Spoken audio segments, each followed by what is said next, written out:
Como transformar o nosso tempo livre em potencialidade para a nossa vida? Este é o tema da nossa entrevista de hoje e eu tenho um grande amigo aqui, uma pessoa por quem eu tenho muita admiração, Dalton Rotem, psicólogo, né, Dalton?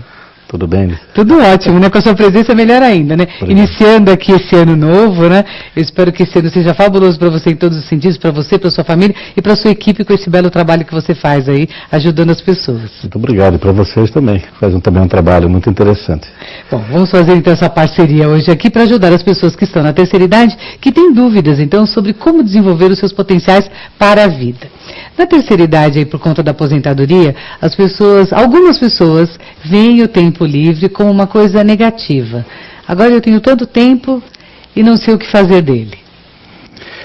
O problema é que o mundo do trabalho ele é bastante estruturado. Então, quando você vive em função do trabalho, você tem horário, você tem muito pouca liberdade, na verdade, né? Daí, quando você se aposenta, se você não se planejou para isso, você perde essas amarras, né, e que tanto te oprimiam, na verdade, mas que no fim acabam fazendo falta, né, para te dar uma estruturação. Uma direção, então, né? É um novo momento que a pessoa vive, né? É uma nova etapa. Tem que descobrir como preencher esse vazio que se abre, porque a pessoa, num primeiro momento, ela imagina que é um vazio, ela não enxerga como uma oportunidade.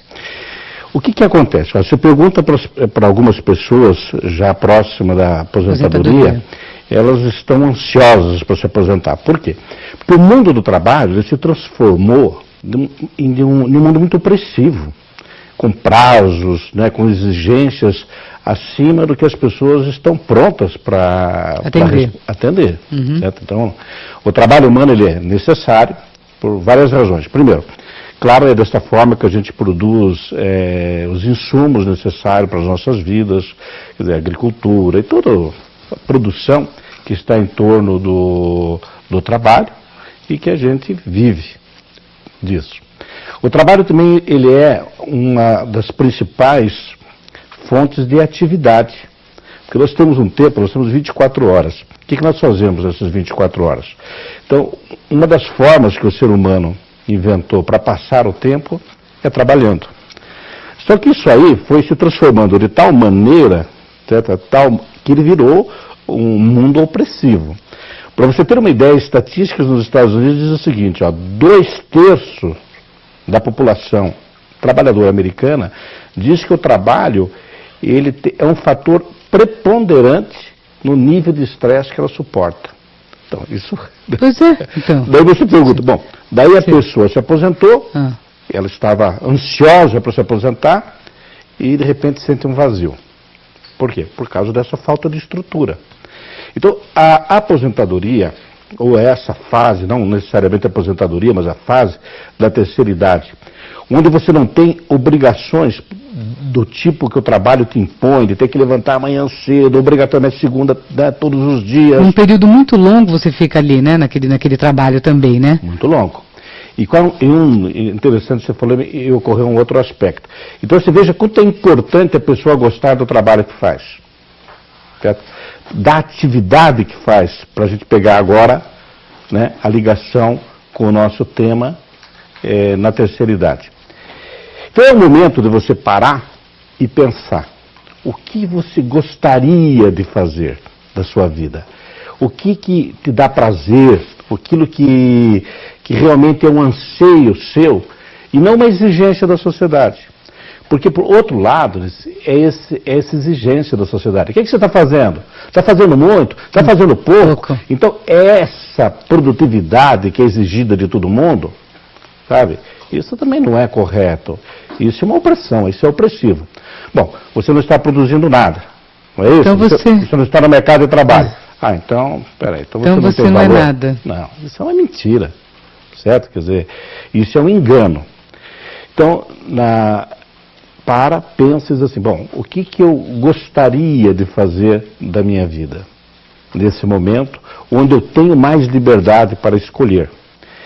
E eu diria para você o seguinte, olha, algumas pessoas acham, por causa até dessa opressão do trabalho, que a felicidade é não trabalhar, é não fazer nada.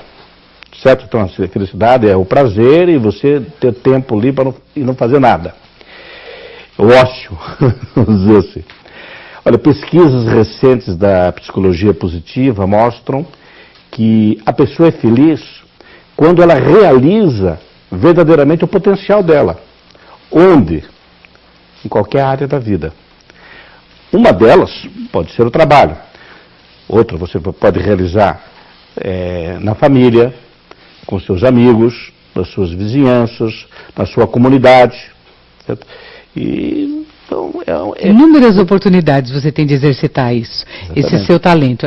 Muitas vezes, em muitas oportunidades, esse programa tem 2 anos, né? Sim. E nesses 2 anos, em muitas vezes que fizemos a pergunta para pessoas da terceira idade, o que mais você faz? Às vezes está numa atividade ali num grupo da terceira idade, e aí uma senhora diz assim para mim, eu só sou dona de casa. Uhum. E eu acho um trabalho muito nobre, criar uma família, construir uma família, se dedicar a uma família com carinho e amor, eu acho que é uma das atitudes mais nobres e mais interessantes, né?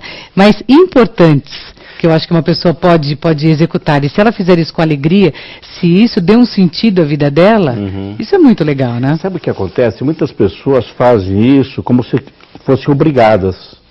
Agora, quando você escolhe essa atividade, você realmente se realiza. A minha mulher, se realiza perfeitamente. Sendo mãe, esposa, dona de casa. Dona de casa, cuida. Ela coloca as forças dela nisso. Que é lindo, é um trabalho lindo. Você fazer alguma coisa pelo outro é muito legal, mas acho que tem que ser uma escolha. Escolha, né? Não obrigação. Escolha. A questão do ativismo, quer dizer, então, agora eu tenho todo o tempo livre e eu não consigo preencher esse tempo, por quê? Porque enquanto eu estava trabalhando, esse tempo estava todo tomado e às vezes, assim, sem a minha vontade ali inclusa, né? Agora eu preciso decidir. Você acha que tem uma relação, quer dizer, o fato de eu precisar preencher com alguma coisa que eu goste, eu tenho que fazer perguntas para mim. E existe uma certa acomodação da nossa parte, né? Nós não queremos responder, não queremos saber o que passa dentro de nós. Exatamente. É mais fácil quando já vem escolhido, então nós estamos em uma fase que tudo já está escolhido. E você sabe que um dos atributos mais importantes de nós seres humanos é o livre-arbítrio. É a capacidade de escolher, de você dizer o que é bom para mim. Certo? Mesmo que você esteja preso ao mundo do trabalho, também é o momento de escolher, é o momento de decidir. Então a gente fica muito assim, quem foi que decidiu? A gente começa a mamãe decidindo, papai decidindo, a professora decidindo, o mundo decidindo. E quando é que a gente começa a decidir verdadeiramente? O mercado decidindo, o governo, quando melhorar a situação. Não, traz a escolha para você. O que você realmente deseja fazer da sua vida. E um detalhe que você falou do ativismo. Esse excesso de atividades é um profundo erro. Faz mal para a saúde. A gente tem uma dinâmica no nosso seminário muito interessante, onde faz com que as pessoas comecem, leiam a instrução, e de repente elas passam... Não me fala dessa instrução, porque eu caí com um patinho nessa instrução. Então tem várias instruções, pode falar. Várias instruções. Vai lendo. Exatamente. E o que as pessoas precisam fazer, se elas forem atentas, é muito pouco. E elas imediatamente fazem, como diariamente fazem, e entram no mundo de atividade. Então, basicamente olha, o ativismo. Ele realiza um monte de coisas, daí você pergunta, você realizou aquilo que era importante para você? Então, se você for ver, não é a quantidade, mas é a qualidade de ações que vai fazer a vida da gente mais feliz. Mais feliz, olha, não tenho dúvida nenhuma. E eu caí, viu? Estou te contando aqui. Em relação aos homens, vamos falar sobre os homens. Parece que os homens têm mais dificuldade nessa fase de aposentadoria, né? Quando os filhos já se casaram. Como é que eles estão se reorganizando nessa nova vida? Eles têm dificuldade por causa dos papéis que normalmente exercem, né? Quer dizer, normalmente a mulher profissional, ela também é dona de casa. O homem, dificilmente, ele tem algum papel relevante em casa, né? A sociedade moderna, o homem moderno, ele não faz muita coisa dentro de casa. Não sei se antigamente ele fazia. Então, o que acontece? O chão dele sai inteiro, né? Inteiro, e aí? E o da mulher sai, sei lá, o parcial, né? Ela continua com muitas obrigações, né? Então, sai inteiro. Então, é a hora da redescoberta. Sabe quando é que você precisa se redescobrir? Hoje. Agora. Então, se nós não fomos educados para nos planejar, ou então o mundo puxou a gente para tantos lados, é o momento de você parar e perguntar, bom, tá bom, agora, eu aqui, o que eu gosto de fazer? Certo? Então, puxa vida, eu pessoalmente, sabe o que eu me ressinto? Eu gostaria de ter muito mais tempo para ler. Certo? Quer dizer, as minhas obrigações não permitem que eu leia a quantidade que você o que eu gostaria de ler. Tá certo? Então, bom. Então, sempre que eu encontro um tempinho vago, eu estou lá. Vai para a leitura. Isso me dá prazer. Certo? Não é a leitura de obrigação, é a leitura de prazer. Então, isso aqui que é? É você, por exemplo, você que gosta de conhecer, você que tem anseio de saber as coisas, por exemplo, a leitura é fundamental, é muito importante, porque ela exercita a tua imaginação, ela digamos assim, é uma das atividades intelectuais mais prazerosas que existe, mais gratificantes, eu diria, é a leitura, por exemplo. E principalmente manter o nosso cérebro ativo. Dalton, adorei conversar com você. Espero que nesse ano de 2009 a gente possa se encontrar em várias oportunidades, porque eu sempre muito interessante. Você é uma pessoa muito sábia, porque eu tenho grande admiração. Muito obrigado. Muito obrigada, viu? Conversei então com o psicólogo Dalton Rotten. Você viu que interessante a conversa dele? E esse livro dele, Para uma Vida Melhor, é maravilhoso. Nossa câmera está mostrando aí a imagem do livro. Para você que pode e tem oportunidade, quer conhecer mais, não deixe de ler o livro, porque é bem bacana. Nós vamos para um rápido intervalo, daqui a pouquinho tem muito mais Faço Vida para você.